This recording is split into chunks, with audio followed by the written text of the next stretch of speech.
107 दिन युद्ध युद्धर परिणति आपण को जीवन जीवार शिक्षा दब। दर्शक बंधु द्वितीय प्रसंग टीवी स्क्रीन को आने अनुरोध करी जहाँ गुरुत्वपूर्ण अटे। ईरान ठारू शिख जीवन पाठ।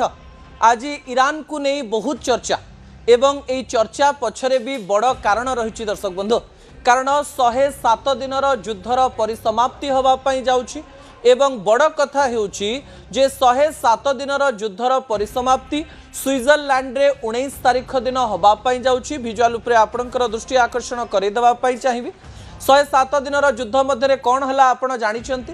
इस्राएल प्रथमे ईरान उपरे आक्रमण कला, तापरे अमेरिकार घन घन आक्रमण, अमेरिकार विभिन्न बेस उपरे ईरान रो घन घन आक्रमण, ता सहित जेतेबेले हर्मुज स्टेट रो कथा आसिला से गोटे हर्मुज स्टेट सारा विश्व को अर्थनैतिक भावरे एमती प्रभावित कला जार सीधा सड़क प्रभाव आपणकर रंधा घरे पड़ी, आपणकर मासिक दरमा उपरे पड़ी, मध्य प्राच्यर प्रत्येक प्रभाव आपणक गाँव रे आपणक घरे आपण अनुभव करुचंती।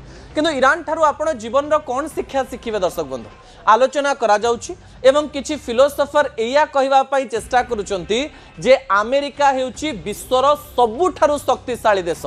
गोटे शक्तिशाली देश को निजर मनोबल एवं निजर आत्मविश्वास द्वारा केमती आंठेई दिया जाई पारे ईरान ताहा सिखै देछि।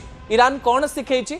आपण आपणक शक्ति द्वारा छोट हो पारंती, आपण जने छोट देश हो पारंती, आपण जने छोट व्यक्ति बा कम शक्तिशाली व्यक्ति हो पारंती जदि आपण आपणक असूल रे पक्का रहिचंती, आपणकर गोटे एम बा लक्ष्य रहिछि, सेई लक्ष्य पथरु आपण विच्युत हेउनाहंती, आपण अधैर्य होउनाहंती, आपणकर कथारे दम रहिछि एवं आपणकर शक्ति कौन ताहा जानिकिरी जदि आपण जीवन रे काम करुचंती ताहले आपण ईरान भली सफलता पाइबे।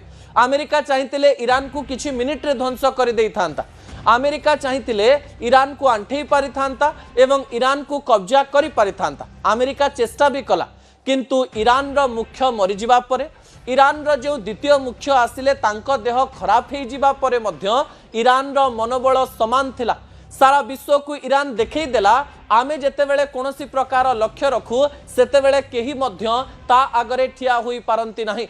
ईरान शेष पर्यंत कहला आमे आमर काम सेई प्रकार रे करिवु जो प्रकार रे करूछु, कोनोसी प्रकार रे से अमेरिका सामना रे मुंड नुए नाही एवं केवल गोटिए शक्तिशाली पॉइंट थिला हर्मुज स्ट्रेट एवं निजर शक्ति को जानी पारी ए गोटिए हर्मुज स्टेट को व्यवहार करी करी विश्वर सबुठारू शक्तिशाली देश को तांको आगरे मुंड नोइबा पाई शांति चुक्ति करिबा पाई बाध्य करिदेला।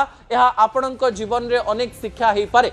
अनेक बड़ व्यक्ति आपणको हरई दबार शक्ति रखी पारंते किंतु आपणकर छोटिया शक्ति बड़ बड़ व्यक्ति को मध्य हरई देई पारे। दर्शक बंधु ईरान यही शिक्षा आपणको दउछि। ता परवर्ती प्रसंग टीवी स्क्रीन को आनिबा पई अनुरोध करिवे। किए केतेबेले बंधु साजे एवं किए केतेबेले शत्रु साजे ताहा आपण जानि नाहंते।